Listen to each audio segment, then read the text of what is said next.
You know, it's a little bit tough for me, despite those very kind words that Michael Shue said. I have never really thought of myself as at the advice-giving age yet. So I find this a little bit more difficult to do than one would imagine.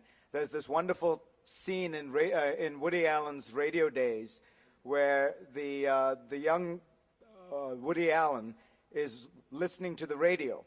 His mother and father are horrified to see this, and the mother says, "Stop listening to the radio, it's going to ruin you." This was in the days that people thought that Cole Porter and Gershwin were bad for your moral health. And Woody Allen looks at her and says, "But Ma, you listen to the radio all day." And she says, "That's different. My life is ruined already." I feel as though my life is not quite ruined yet, so I'm a little reluctant to give you advice. And I think that we face a difficult period for those of us out in the world. You know, Art Buchwald, the great comic, once gave a graduation speech. It was a very short one. It was just 2 words. He said to the assembled graduates, he said, "Ladies and gentlemen, we're leaving behind a perfect world. Don't screw it up." I think it would be very difficult for any of us here to make that claim to you right now. You're going through a very difficult time. We are all going through a very difficult time, whether it is geopolitically, whether it is economically. Clearly, these are awkward, difficult moments for you to be graduating into. But let me tell you why I remain very optimistic. And this is the short message I want to leave you with. I remain extremely optimistic about the world you are going into and your opportunities because of you. And what do I mean by this? It actually relates entirely to something Dr. Gina Davis began talking about, which was, by the way, if you were in Germany, you would be Dr. Professor, which is change. Let me give you one example. About a month ago, the World Health Organization declared that there was a global pandemic relating to swine flu and warned that there would be deaths that would probably be in the hundreds of thousands. As of now, we have had as many deaths and confirmed infections as from the normal seasonal case of the influenza. Why is that? Is it that we all panicked and got it wrong? No, actually, the swine flu had many characteristics of a virus that led one to be very troubled. But what happened was the World Health Organization issued its warning, and people acted. And people acted fast and energetically. They acted particularly fast and energetically in the epicenter of the crisis, which was Mexico. The Mexican government basically quarantined everyone who had the disease, inoculated those who could, provided drugs for most people, which was the most effective treatment, but most importantly, shut down its areas of common meeting place. It shut down its economy for virtually 3 weeks in order to stop the progress of this flu. And it seems that by doing that, they largely stopped the virus in its tracks. The point I'm trying to make is we can all very easily describe the problems that the world faces, economic, environmental, geopolitical. What is always very difficult to describe is the human response to those problems.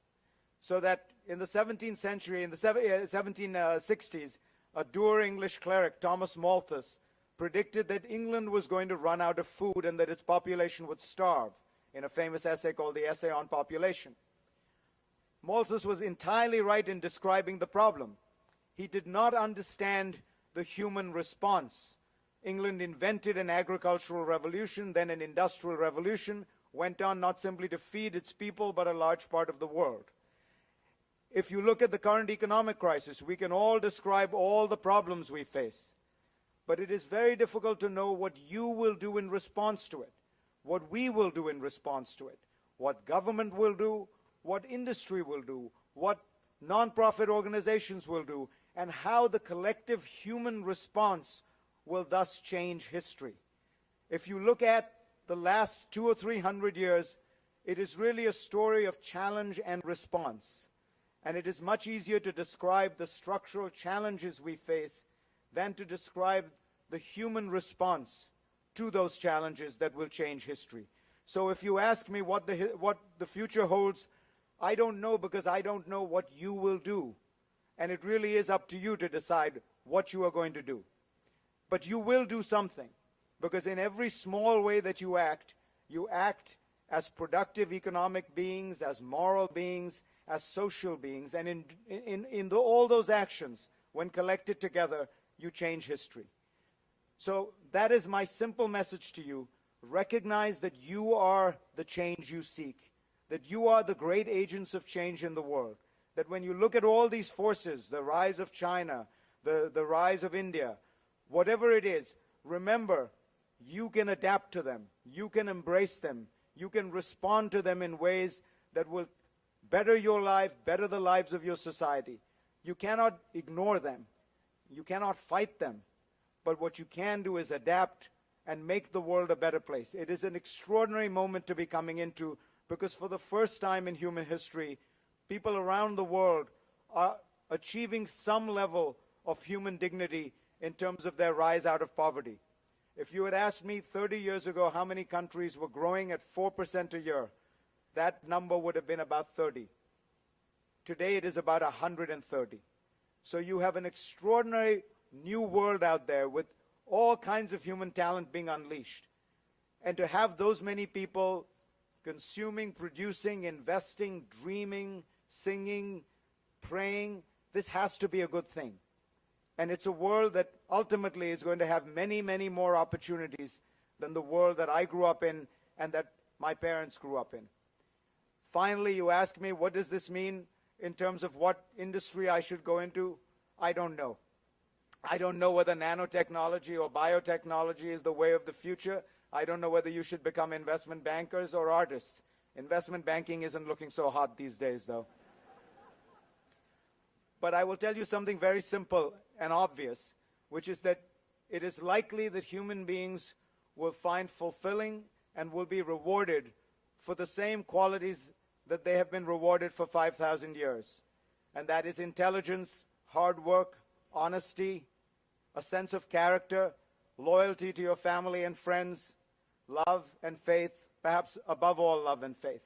So if you're trying to decide what you should do, those are the things you should do, and you know it. The difficult thing is actually acting on it.